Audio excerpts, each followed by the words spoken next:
Thank you for tuning in to another episode of Forgotten Gear Restorations, where we're going to go over one of the most typical points of failure and frustration for an aging Marshall JMP-1 Preamp.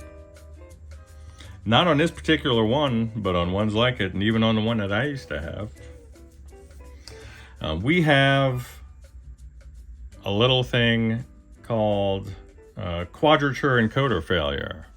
And basically, what does that mean? Well, this thing right here, this data wheel, is actually a rotary encoder. And a lot of people will mistakenly identify that thing as a potentiometer, but it's not. It's not what it is at all. It's actually a mechanical incremental rotary encoder that outputs two square waves. We'll call them channel A and B. Those things are placed 90 degrees out of phase. And then a microcontroller will go on to interpret those pulses to determine which direction this thing's turning in and then how many steps it's moved. There are a few ways that these things can fail, and you'll notice that being manifested in either skipping presets, doubling values per click of the encoder.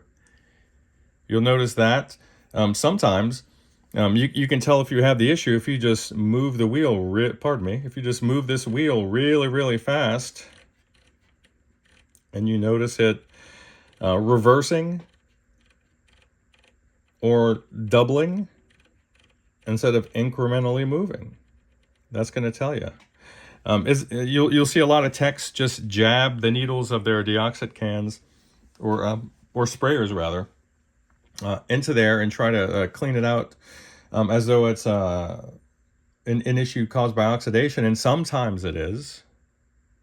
Sometimes that oxidation can cause misinterpretation of the signals, and you can actually throw it on a scope. You should see two very clean square waves with the rise or the fall being 0 to 5 volts.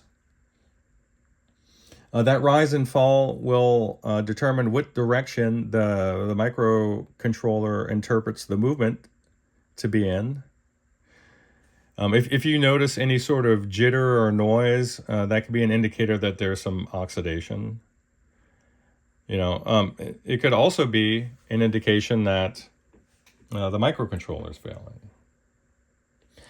And thankfully, there are parts out there that are still readily available, and it doesn't look like they're going away anytime soon. So unlike our friend, the 80AMP1, that has a ton of bespoke parts that are kind of hard to get unless you're really good friends with a dude over at the ADA Depot who goes by the name or username Marshall JMP-1, or Marshall JMP rather. He's an e-tailer over in Europe that still has a great supply of some of the harder to get items for those preamps.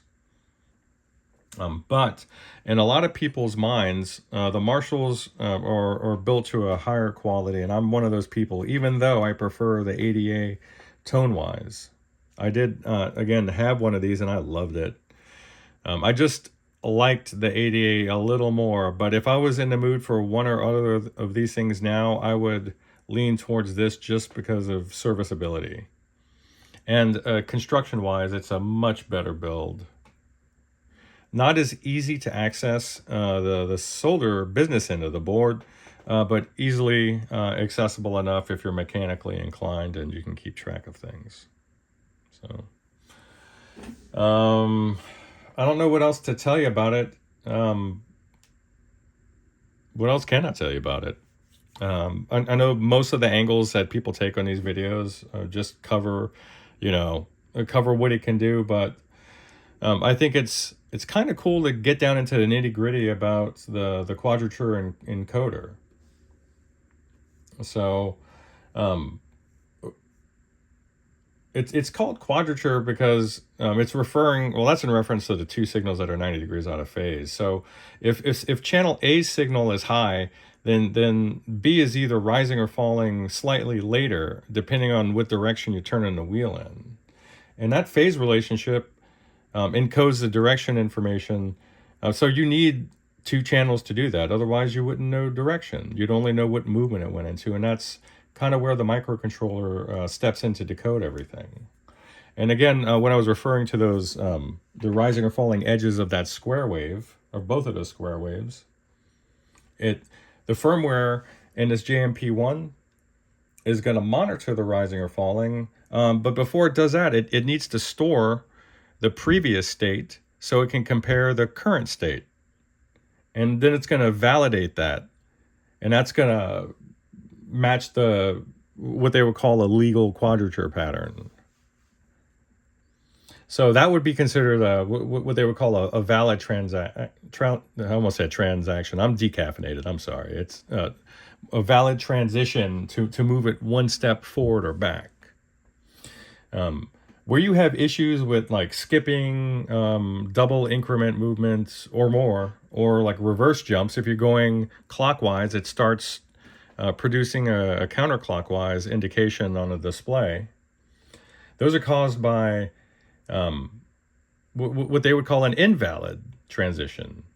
And that could be caused by a contact bounce there, or even wear, mechanical wear. So in that instance where you see the tech leaning heavily on a deoxide or other cleaner, that could be something that would temporarily resolve that issue. And I say temporarily. And in that instance, you'll notice like